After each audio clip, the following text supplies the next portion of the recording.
नमस्कार, ये आकाशवाणी है। अभी आप मनोज कुमार शर्मा से समाचार सुनेंगे।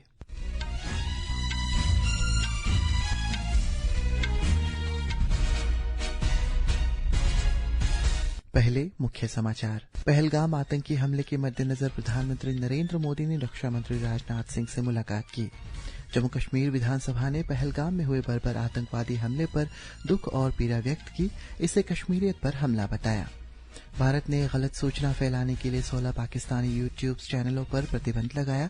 पहलगाम आतंकी हमले पर बीबीसी की रिपोर्टिंग पर आपत्ति जताई। भारत और फ्रांस 26 राफेल मरीन लड़ाकू विमानों की खरीद के लिए समझौते पर हस्ताक्षर करेंगे। और आईपीएल T20 क्रिकेट में राजस्थान रॉयल्स का मुकाबला आज शाम जयपुर में गुजरात टाइटंस से होगा। अब समाचार विस्तार से। राष्ट्रपति द्रौपदी मुर्मू आज शाम राष्ट्रपति भवन में पहले नागरिक सम्मान समारोह में पद्म पुरस्कार प्रदान करेंगी। देश के सर्वोच्च नागरिक सम्मानों में शामिल पद्म पुरस्कार 3 श्रेणियों पद्म विभूषण, पद्म भूषण और पद्मश्री में दिए जाते हैं। कला, समाज सेवा, जनहित कार्य, विज्ञान और अभियांत्रिकी, व्यापार और उद्योग, चिकित्सा, साहित्य एवं शिक्षा, खेलकूद और लोक सेवा सहित विभिन्न क्षेत्रों में ये सम्मान दिए जाते हैं। इस वर्ष गणतंत्र दिवस की पूर्व संध्या पर सरकार ने 139 पद्म पुरस्कारों की घोषणा की थी। प्रधानमंत्री नरेंद्र मोदी ने आज नई दिल्ली में अपने आवास पर रक्षा मंत्री राजनाथ सिंह के साथ बैठक की, जो करीब 40 मिनट तक चली। बैठक पहलगाम आतंकी हमले और उसके बाद की कार्रवाई के मद्देनजर हुई। यह बैठक chief of defence staff Anil Chauhan द्वारा रक्षा मंत्री को महत्वपूर्ण फैसलों के बारे में जानकारी दिए जाने के एक दिन बाद हुई। जम्मू कश्मीर विधानसभा ने आज पहलगाम में हुई बर्बर आतंकी हमले पर दुख और पीड़ा व्यक्त की, जिसमें 26 लोग मारे गए और सांप्रदायिक सद्भाव को बिगाड़ने और प्रगति में बाधा डालने वाले नापाक इरादों को हराने के लिए दृढ़ता से लड़ने का संकल्प लिया गया। हमारे जम्मू संवाददाता ने बताया है कि विधानसभा के विशेष सत्र के दौरान उप मुख्यमंत्री सुरेंद्र चौधरी ने प्रस्ताव पेश किया, जिसकी शुरुआत पिछले सप्ताह इसी त्रासदी में मारे गए लोगों को श्रद्धांजलि देने के 2 मिनट का मौन रखने के साथ हुई। उप मुख्यमंत्री ने कहा है कि सदन 22 अप्रैल को पहलगाम में निर्दोष नागरिकों पर किए गए बर्बर और अमानवीय हमले पर गहरा दुख और पीड़ा व्यक्त करता है। प्रस्ताव का हवाला देते हुए उप मुख्यमंत्री ने कहा, आतंक के ऐसे कृत्य कश्मीरियत को लोकाचार, हमारे संविधान के निहित मूल्यों और एकता, शांति और सद्भावना की भावना पर सीधा हमला है, जो लंबे समय से जम्मू कश्मीर और हमारे देश की विशेषता रही है। विधानसभा में त्रासदी के एक दिन बाद सुरक्षा और कैबिनेट समिति की बैठक के बाद केंद्र द्वारा घोषित राजनयिक उपायों का भी समर्थन किया गया। भारत ने हाल ही में पहलगाम में हुए आतंकी हमले की पृष्ठभूमि में भारत के खिलाफ गलत सूचना प्रसारित करने के लिए डॉन न्यूज, समा टीवी, आर्य न्यूज और जियो न्यूज सहित 16 पाकिस्तानी यूट्यूब चैनलों पर प्रतिबंध लगाया है। इन यूट्यूब चैनलों पर भारत, उसकी सेना और सुरक्षा एजेंसियों के खिलाफ भड़काऊ और सांप्रदायिक रूप से संवेदनशील सामग्री, झूठे और भ्रामक बयान फैलाने के लिए प्रतिबंध लगाया गया। केंद्रीय गृह मंत्रालय की सिफारिश पर 2 सोशल मीडिया पोस्ट के खिलाफ भी कार्रवाई की गई है।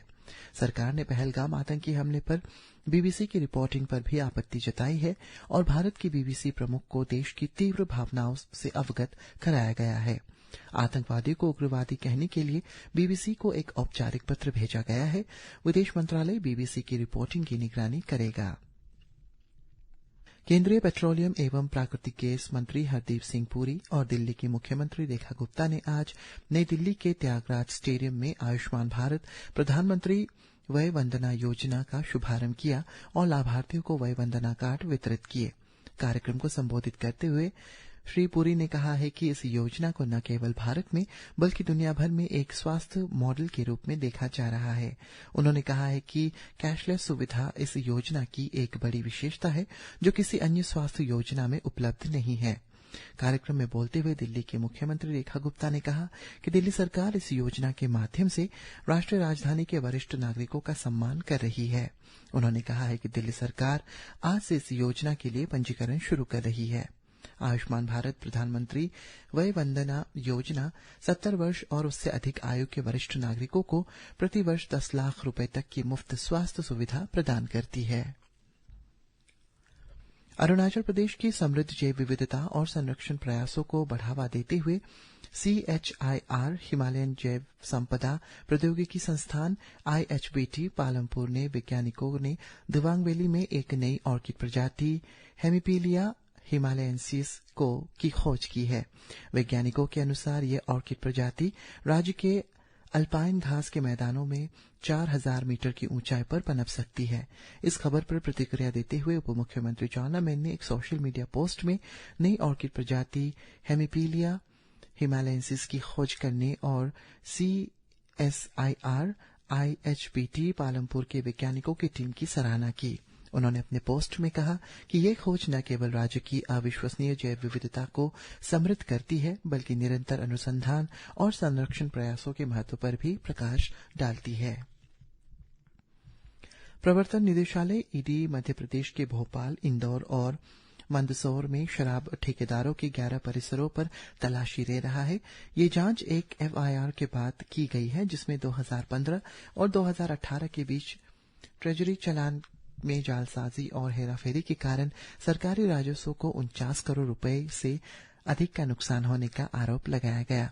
चालान से जुड़ी कथित धोखाधड़ी की जांच से पता चलता है कि ठेकेदारों ने छोटी संख्याओं का उपयोग करके शब्दों में रुपए अनुभाग को खाली छोड़कर बाद में अधिक राशि भरकर उसे संशोधित प्रतिक्रिया गोदामों और आबकारी कार्यालयों में जमा करने राशि में हेराफेरी की है।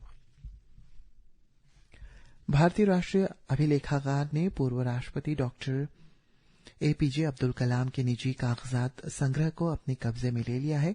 आज नई दिल्ली में राष्ट्रीय अभिलेखागार द्वारा श्री कलाम के परिवार द्वारा कागजात सौंपे जाने के लिए एक औपचारिक हस्ताक्षर समारोह का आयोजन किया गया। आकाशवाणी से बातचीत करते हुए भारतीय राष्ट्रीय अभिलेखागार के महानिदेशक अरुण सिंघल ने कहा है कि भारतीय राष्ट्रीय अभिलेखागार पूर्व राष्ट्रपतियों से संबंधित दस्तावेजों का संग्रह एकत्र करने की प्रक्रिया में है। उन्होंने कहा है कि संगठन के पास पहले से ही डॉक्टर राजेंद्र प्रसाद और VV गिरी जैसे पूर्व राष्ट्रपतियों से संबंधित दस्तावेज मौजूद है। पंजाब पुलिस ने राज्य में सभी नशा तस्करों को गिरफ्तार करने के लिए 31 मई की समय सीमा तय की है। सभी जिला पुलिस प्रमुखों को 1 मार्च से शुरू किए गए युद्ध नशे विरुद्ध अभियान के तहत नशा मुक्त राज्य बनाने की समय सीमा को पूरा करने के लिए ठोस कार्य योजना तैयार करने के निर्देश जारी किए गए हैं। भारत आज फ्रांस के साथ 26 राफेल मरीन लड़ाकू विमान की खरीद के लिए रक्षा सौदे पर हस्ताक्षर करने जा रहा है। सूत्रों ने बताया है कि रक्षा मंत्रालय के अधिकारी और भारत में फ्रांस के राजदूत हस्ताक्षर समारोह में दोनों पक्षों का प्रतिनिधित्व करेंगे। 26 राफेल मरीन विमानों में से 22 सिंगल सीटर और 4 डबल सीटर होंगे और इन्हें भारतीय नौसेना की जरूरत के हिसाब से डिजाइन और तैयार किया जाएगा। राफेल मरीन विमानों में शामिल होने से नौसेना की ताकत कई गुना बढ़ जाएगी और इन लड़ाकू विमानों को INS विक्रमादित्य और INS विक्रांत जैसे विमानवाहक पोतों में तैनात किया जाएगा। सुप्रीम कोर्ट ने आज OTT प्लेटफॉर्म और सोशल मीडिया पर अश्लील सामग्री के नियमन की मांग करने वाली याचिका पर विचार करने पर सहमति जताते हुए कहा है कि इस मुद्दे में गंभीर चिंताएं पैदा की है। जवाब में केंद्र सरकार ने अदालत को बताया है कि कुछ और नियमन पर विचार किया जा रहा है। न्यायमूर्ति BR गवई और न्यायमूर्ति AG मसीह की पीठ ने कहा है कि जनहित याचिका में महत्वपूर्ण चिंता का विषय उठाया है और केंद्र सरकार और OTT platforms Netflix, Amazon prime, Alt Balaji, अलो डिजिटल, मूवी और social media platform X Corp, Google, Meta Inc और एप्पल को नोटिस जारी किया है। मौसम विभाग ने आज असम, मेघालय, अरुणाचल प्रदेश, नागालैंड, मणिपुर, त्रिपुरा, केरल और पश्चिम बंगाल के गंगे क्षेत्र में अलग अलग स्थानों पर तेज बारिश का अनुमान व्यक्त किया है।